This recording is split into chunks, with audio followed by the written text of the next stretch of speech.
Yo, what is up? This is On Adventures TV, and today I'm gonna show you how to load our kayak in less than 10 minutes without scratching your car. Let's do it!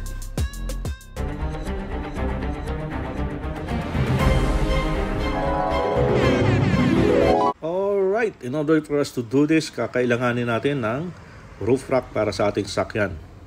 Kailangan din natin ng cam jam, tie-down strap na pangtali naman natin.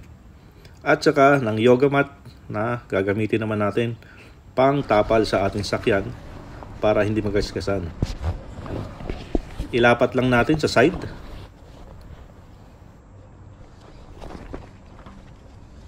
And then, kakailanganin natin ng secondary protection dyan. So, maglagay din tayo ng towel.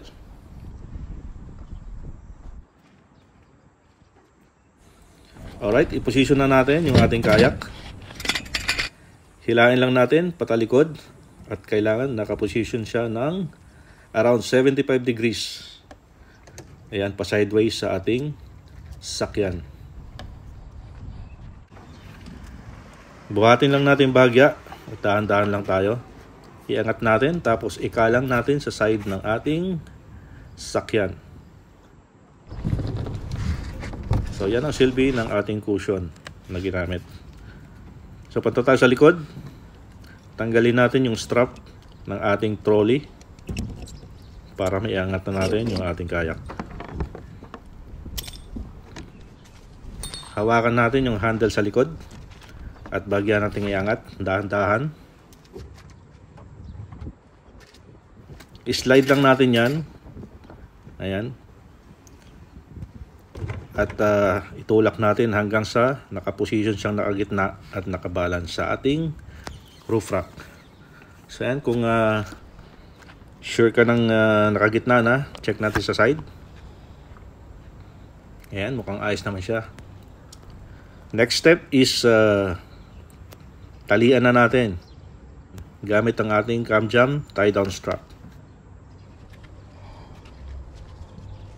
Ayusin lang natin, dapat hindi siya nakapilipit para kumapit ng maganda doon sa ating kayak. Isang loop lang gagawin natin dyan, tapos mag-leave tayo ng around half a meter para pag-lock natin mamaya. Hagis lang natin sa kabila yung excess. The same procedure yung gagawin natin sa bandang likod. Ulitin lang natin ang procedure na ginawa natin doon sa una. Ang procedure na ito mga kawan is less than 10 minutes pag gamay mo na yung procedures. Ayan, punta tayo sa likod. Ang gagawin naman natin dyan, the same pa rin. I-loop lang natin ng one loop. Ayan. Tapos kailangan natin umakyat para ma-ensure natin na talaga nakalaban yung ating strap. Para mahigpit siya, hindi siya aalog-alog. Hagis din natin yung excess sa kabila. The same procedure pa rin yung gagawin natin sa bandang likod. Alright. Punta na tayo sa kabila para ilak naman natin yung ating strap. Ang kagandahan dito sa cam jam tie-down strap mga kawan is meron siyang protective rubber. Ayan o. Para pag nilak natin siya at humigpit, hindi mayuyupi or magkakaroon ng scratch doon yung sa ating kayak kasi plastic lang yan eh, HDPE. So napakagandang feature yan ng ating cam jam. So ilak na natin siya.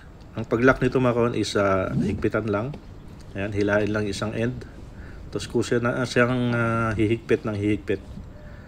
Ayan, pagka satisfied ka na sa higpit niya, yung kabila naman yung ilak natin. Same procedure pa rin.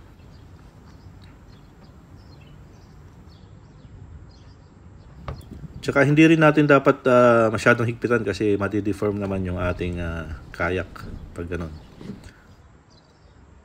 I-lock din natin yung sa unahan.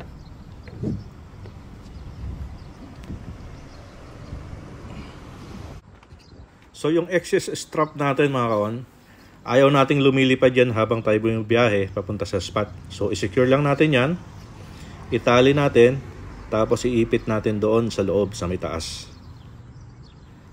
Ayan. Ganyan lang kasimple mga kaon. Hindi nagagalaw yan. Matibay na yan. Iligpit lang natin yung ating ginamit na cushion. Kasi pagdating sa spot, kapag ibababa na natin yung ating kayak, ay kakailanganin din natin yan. Alright. Ayan, in less than 10 minutes, na-load na natin yung ating kayak.